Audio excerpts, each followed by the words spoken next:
जी नमस्कार, स्वागत है आप सभी का। आज जिस वैकेंसी का डिस्कशन हम लोग करने वाले हैं वो एक्सपीरियंस बेस्ड है।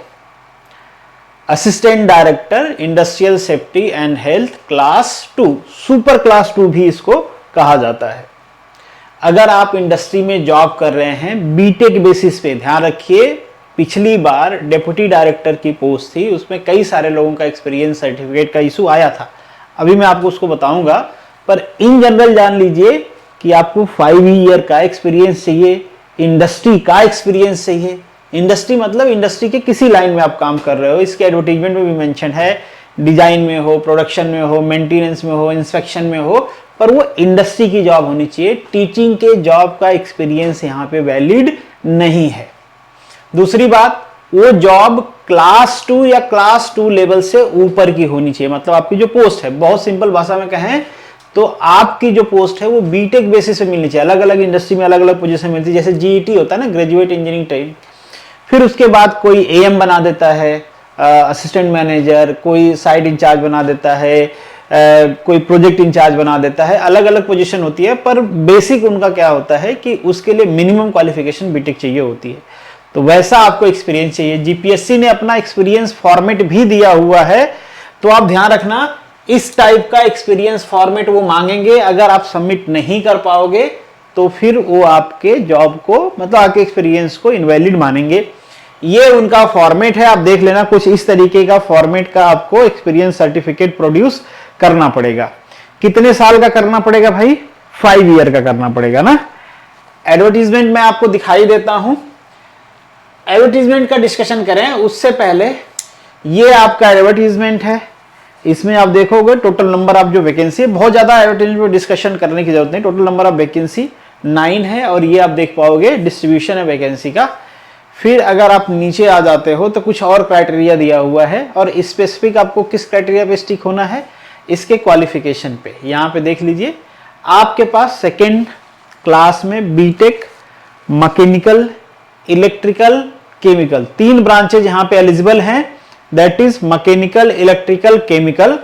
इनमें से किसी एक में आपने बीटेक डिग्री किया है, और उसके साथ आपके पास 5 ईयर का एक्सपीरियंस होना चाहिए। That's it. जो एज है वो भी आप ध्यान रख लेना। सैलरी आपको पता ही है 53,000 की है, ये बेसिक सैलरी है। उम्र 40 साल से ज्यादा नहीं होनी चाहिए, तो होपफुली आपकी नहीं होगी। और आप, सबसे इंपॉर्टेंट क्राइटेरिया कि आप अपने जॉब से सेटिस्फाई नहीं होना चाहिए, कि तभी तो विल पावर आएगा ना भाई पढ़ाई का। जब अच्छी सैलरी मिल रही है, अच्छी जॉब है, तब तो अंदर से फीलिंग नहीं आएगी पढ़ने की, तो पढ़ोगे कैसे आप? तो थोड़ा सा तलवार लटक रहा हो, सैलरी का प्रॉब्लम हो, जॉब सिक्योरिटी का प्रॉब्लम हो, जनरली जो कि प्राइवेट में होता है, ऐसा प्रॉब्लम होगा तो फिर तो मतलब वो कहते हैं ना भाई, फिर एक डंटा है, तो फिर आप पढ़ोगे आराम से, और पढ़ोगे तो सिलेक्शन होगा। एडवर्टीजमेंट में इससे ज्यादा डिस्कशन का चीज है नहीं। मेन जो हम यहाँ पे डिस्कशन करने वाले हैं कि सिलेबस आपका क्या हो सकता है। होपफुली सिलेबस 1-2 दिन, 4 दिन, 1 हफ्ते, कभी कभी थोड़ा डिले भी होता है। हो सकता है कि एडवर्टीजमेंट जब क्लोज हो उसके बाद सिलेबस आए, नॉट श्योर अबाउट दैट। 2 दिन में भी आ जाता है, 15-20 दिन भी लगाते हैं, तो डिले होता है। तो आपको डिले नहीं करना है। 2 चीज सिलेबस में तो फिक्स ही है, वो आपको पढ़ते रहना है। एक चीज फिक्स है, 100 मार्क्स का। आपको एग्जाम पैटर्न तो पता है, नहीं पता है तो मैं बताते चलता हूं जो लोग नए हैं, कि आपका जो पेपर होगा उसमें 2 पार्ट होंगे। जो लोग नए हैं, बिल्कुल फर्स्ट टाइम प्रिपरेशन कर रहे होंगे ना, उनको आइडिया लग जाएगा। सिलेक्शन आपका 2 पार्ट में होता है। एक होता है प्रीलिम एग्जाम आपका, दूसरा होता है आपका इंटरव्यू। इंटरव्यू भी होता है आपका 100 मार्क्स का डिवाइडेड बाई 2। ये इसका 50 मार्क्स आपके फाइनल जो सिलेक्शन होगा वेटेज, उसमें कंसीडर किया जाएगा। 50% वेटेज इसका। प्रीलिम आपका होता है 300, पर इसका भी 50% ही वेटेज है, ज्यादा नहीं है। तो जनरली यहां पे अगर किसी का कम भी रहता है, इंटरव्यू अच्छा कर लेता तो हो जाता है। पर भाई इंटरव्यू में जाने के लिए तो ये क्वालिफाई करना पड़ेगा। ये क्वालिफाई करने के लिए आपको इसका सिलेबस और एग्जाम पैटर्न समझना पड़ेगा। सिलेबस अभी दिखाता हूं, एग्जाम पैटर्न पहले आप समझ लीजिए।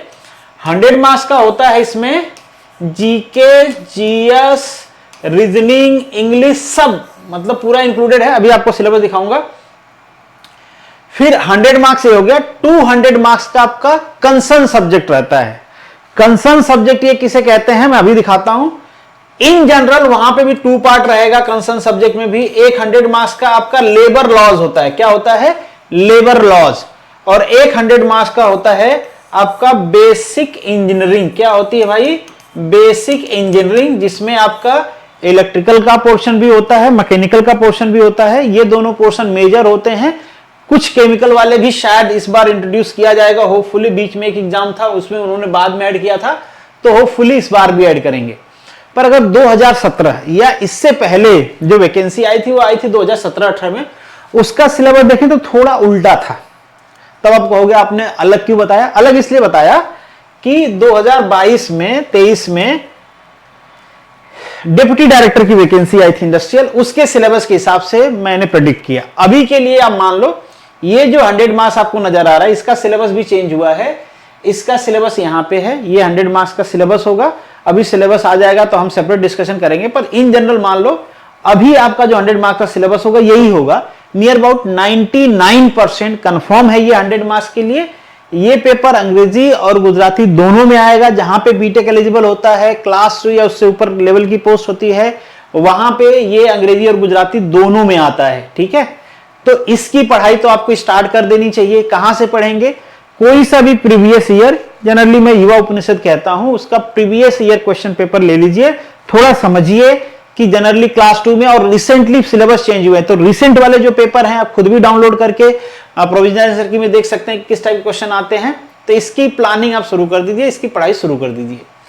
अब बचता है 200 का जो कंसर्न सब्जेक्ट है, तो मैं वो बता रहा था आपको कि 2017 में जो पेपर हुआ था ना, उसमें 2000 मार्क का जो कंसर्न सब्जेक्ट था उसमें केवल और केवल एक्ट था।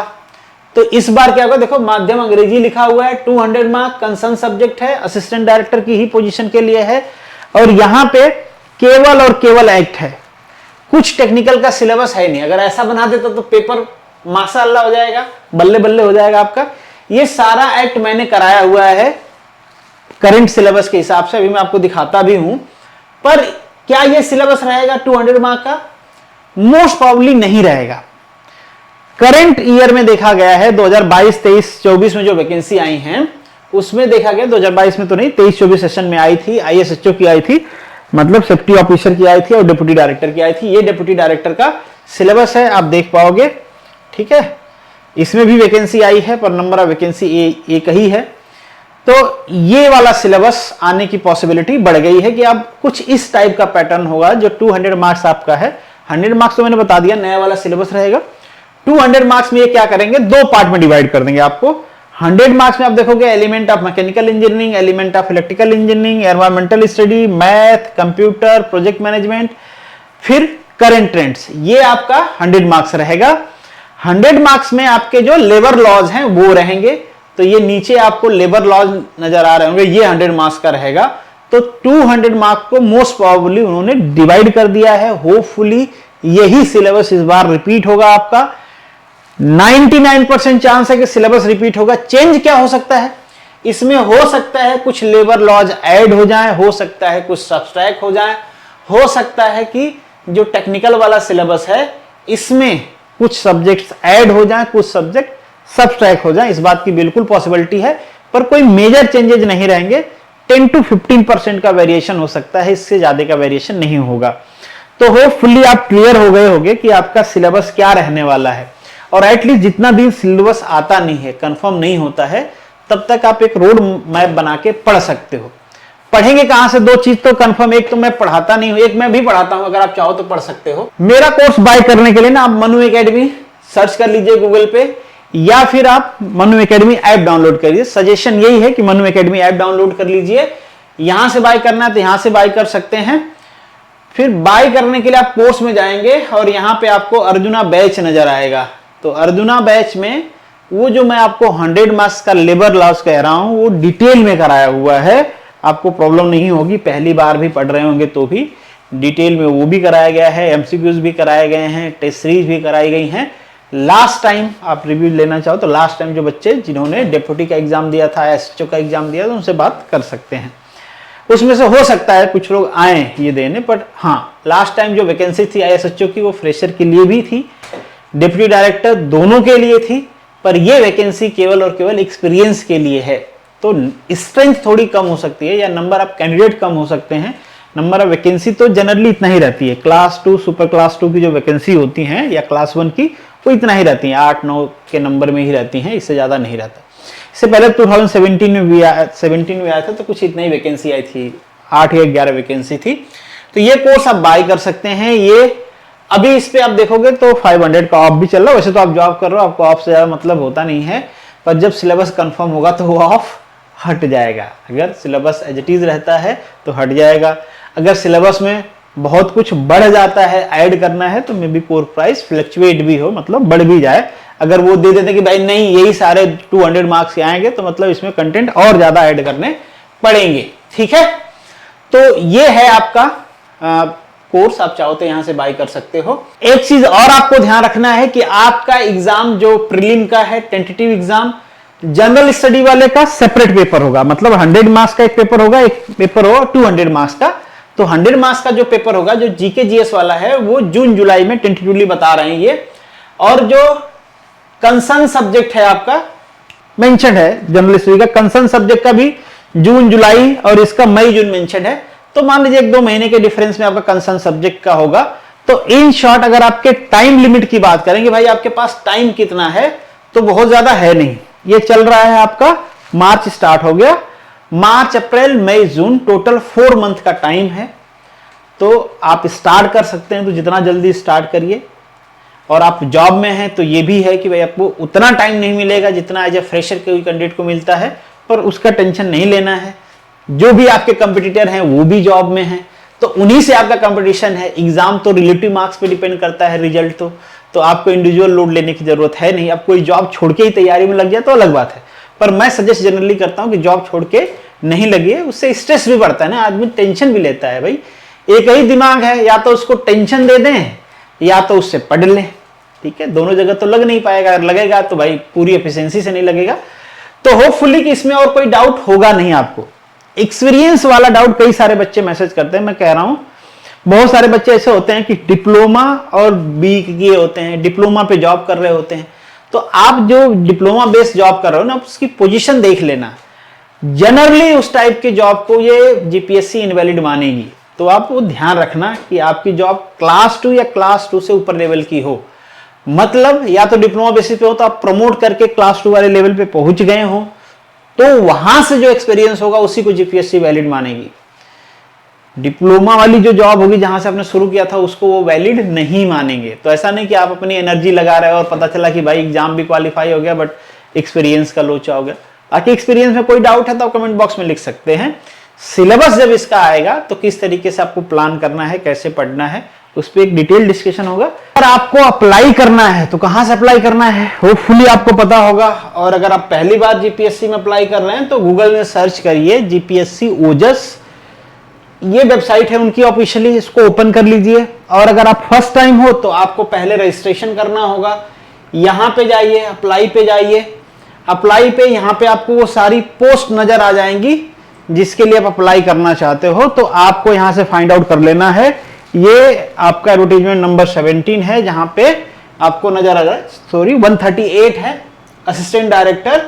यहां पे आप देखोगे तो आपको अप्लाई और डिटेल पे क्लिक करोगे तो आपको जो एडवर्टाइजमेंट है वो मिल जाएगा, और अप्लाई पे क्लिक करोगे तो ये आगे प्रोसेस हो जाएगा। ये आपको डिटेल शो कर रहा है। इस डिटेल के बाद आपको अप्लाई नाउ पे क्लिक करना है। उसके बाद जो भी फॉर्मेलिटी आपसे ये पूछा जाता है वो आपको इंटर कर देनी है। यहां से भी आप न्यू रजिस्ट्रेशन कर सकते हो, जहां से पहले शुरू में मैंने बताया वहां से भी कर सकते हो। तो इस तरीके से आप इस पोजीशन के लिए अप्लाई कर सकते हो। That's it.